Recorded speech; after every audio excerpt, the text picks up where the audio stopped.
AvidMax Fly Tires, welcome back to Tying Tuesdays. Brady with you once more. Today we're going to tie a cluster midge variation. So this is a great little dry fly for the midge clusters. Imitates a group of midges that might be mating on the surface instead of trying to have to match the little tiny ones that can be a lot harder to fish. So this is a cluster fly. This is similar to Bob Quigley's variation out of the Umpqua Feather Merchants catalog. Just slightly varied here today. We're going to tie it on a 7/18. This is the Firehole hook, a long curved profile hook with an extra wide gape. It's actually a size 20 here today, but it's going to be closer to a 16 or an 18 on some other different models, depending on what you're using. So we're going to start our thread out right on the hook shank. And this is a Semperfli wax thread, 18-aught in gray today. It's going to match the dun hackle that we're using. You could also use a grizzly hackle on this fly. And we're going to take it right on back to where that barb would be if this was not a barbless fly. So just past that hook point and get ready to tie in our first material. So we're going to set that up. First thing we're going to do is create a dubbing loop. And we want this to be a big enough dubbing loop that we're going to be able to sneak our finger in there. We don't need any tension on it. We're going to just create the loop, kind of let it hang off the back here. And we're going to use that as a post in a second. So we're going to go ahead and prep our hackle feather to tie in. And we'll strip off some of those barbels so that we got a nice clean stem. I also like to moisten this a little bit. You want a nice supple hackle feather. The whiting stuff is great for this because they do a great job of creating a nice supple stemmed hackle. We're going to tie that in right where that dub loop is and secure it to the hook shank. And then we're going to position our thread right at the base of where both of those lay so that they're married up nicely and our thread's waiting for us to return back down. Gonna split the dubbing loop, put my finger right in the middle. This is the pointer finger on my right hand. And then we'll start passing the hackle around that loop just in the same fashion that you would if you were doing a parachute post. And so we'll pass it from my right hand to my left hand, working up it slightly and then back down. And then once we get back to the base, we're going to take it right in front of the hook shank. We're going to pull everything rearward and sort of pinch that down in place so that we can come up and capture that right where it lands. We'll do a couple of securing wraps there. Don't worry if you're going to trap some of these, you can clip them out. You want that big ball that we got hanging off the back. That's what you're going to be using in a minute here. So we'll keep the majority of that out of the way, making sure everything's locked in place. And then the rest of this we can trim on out.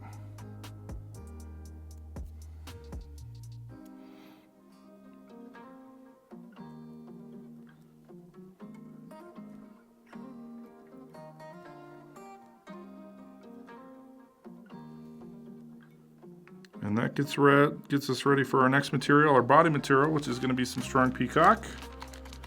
Just some natural, amazing Peacock Herl. We'll find a nice shimmery piece to use and clip that back to make it a little less brittle. And then we can tie it in pretty much right underneath everything here.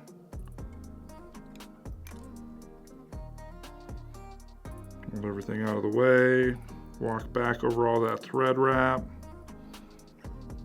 and then work on forward. Now we're going to position our thread about a third of the way forward, still leaving ourselves lots of room here. So this middle section is going to be a different material, and then we're going to mirror what we're doing on the back end up front. So I'll go ahead and half hitch where I want to end that Peacock Herl, and then we can palmer it around the shank. Hold the hackle out of the way for the first couple of wraps, and then the Peacock Herl is going to do that job for you once you've gotten going here.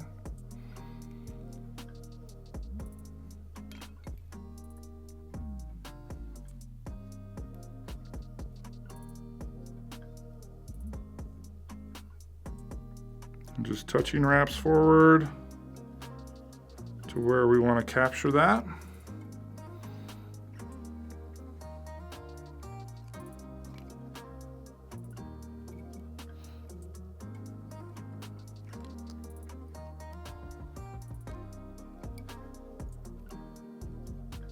With some locking wraps, and then we can clip out the excess and pull our hackle over. So this is the whole reason you do that process with the hackle stacker, so that you can bring this clump of hackle feathers right over the top. Instead of palmering around so that you have some of those barbels coming down off of the shank, this keeps all the hackle up top. So if you need a nice low riding midge cluster, this is going to perform a lot better than say a Griffith's gnat or something that's a more bushy style dry fly. So just make sure that's nice and snug, locked in place. Then we can clip out the rest of that loop and get ready for our center material. And that's going to be some tinsel, just some pearlescent tinsel. This is a medium gauge that we'll tie in here.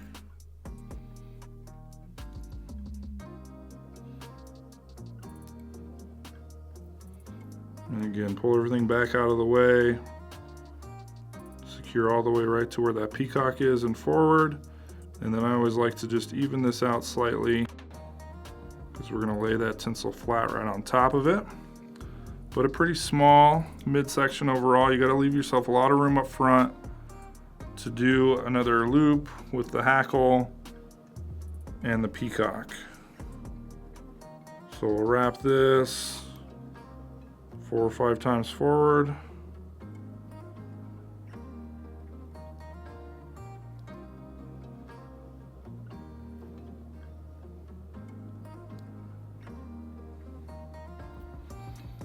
Even that out a little bit more so it doesn't slide on me.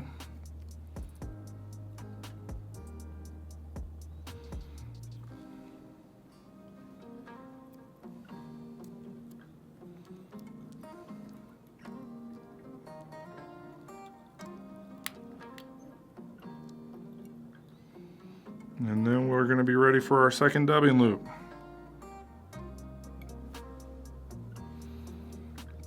Same process on the as we did on the back end. We're going to replicate that up front here.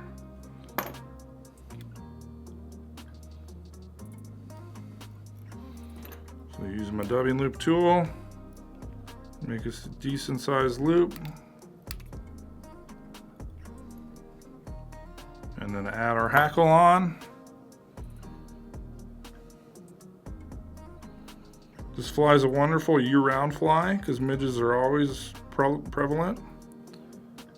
Going to be kind of a go-to pattern in the winter months when that's all that might be hatching are your midges.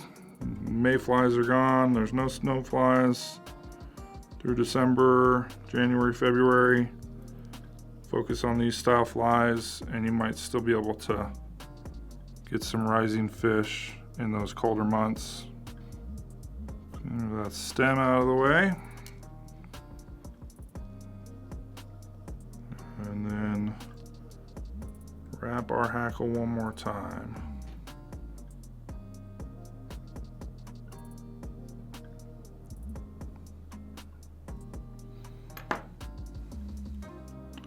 So same thing, hold the loop upward. Pass the hackle back and forth. Right around it, working up a little ways, and you want to work up about the same distance of what you're going to tie in your peacock. The goal is just to kind of cover the top of that peacock herl with this hackle. We'll Pull as much of that back as we can.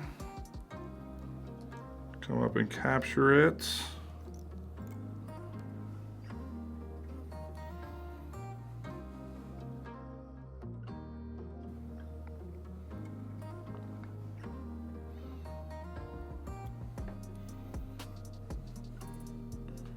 And then just make sure everything's nice and secure here and clip out all those stray fibers.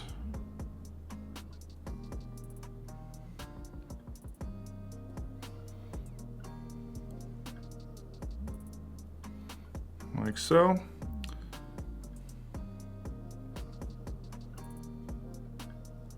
Bring the Peacock back into the mix.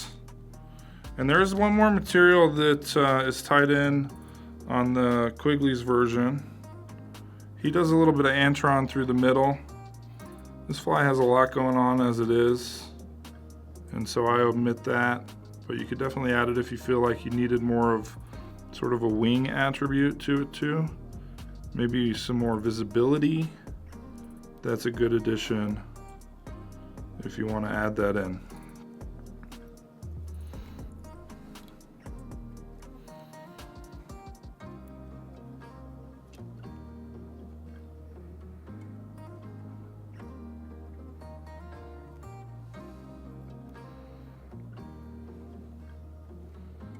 We're going to go right up to that hook eye, leaving just a little bit of room to finish.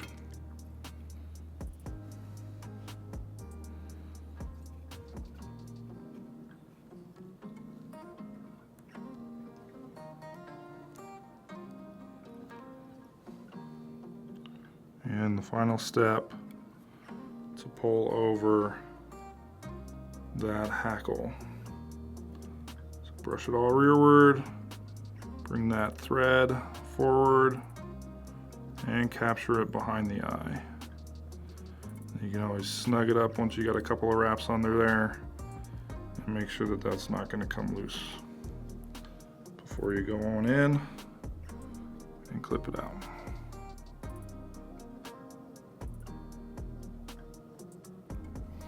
And then all that's left to do is whip finish it. So a little bit of a cumbersome tie overall. Definitely makes for a really cool dry fly. Something a little different than just your standard Griffith's gnat that you might be using. It's gonna lay on the water a little bit differently. Something that they may not see quite as often. Definitely a great bug to have handy in those winter months. So give it a try, the cluster.